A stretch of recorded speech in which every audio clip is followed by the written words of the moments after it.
Hi, I'm Ben Rayo, and I'd like to take some time to talk about how you can structure your deal. There's a lot of different ways to do this, and everybody has a different opinion, and all of them are right, and there's nothing that's a wrong way to do a deal.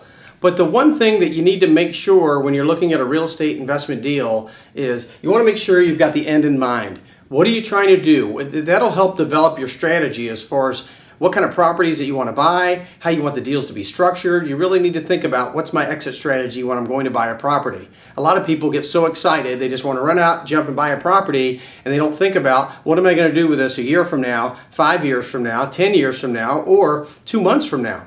So some of the big things you hear everybody talk about, the big piece is always about the flip. So you can buy a property to flip it, which means it's going to be short term, which you don't have to worry about a lot of different things. You get your property, you get your insurance in place, and you get in and you get the work done and get it back up on the market to get it sold.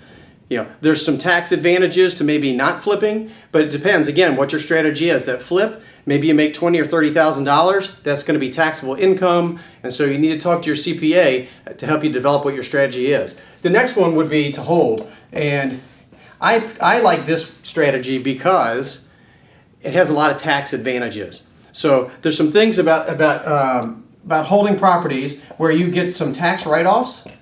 You get some of the depreciation. So when you have anything with that property that you're holding at the end of the tax year, all the expenses, all the depreciation for the property, that's all going to roll down typically to hit your personal P&L, which means that I'm going to reduce my income, and I don't want to pay any more taxes than I have to. So it's a great piece for that. Then the other piece would be, what's your cash flow on the property. So what you're getting into the property. When you buy the property, the expenses you have into it, the cash flow, you need to be thinking about those things. There's really, people play all of these, but if you can put it together to do cash flow, the taxes, and the depreciation, that's a huge advantage as far as having rental properties.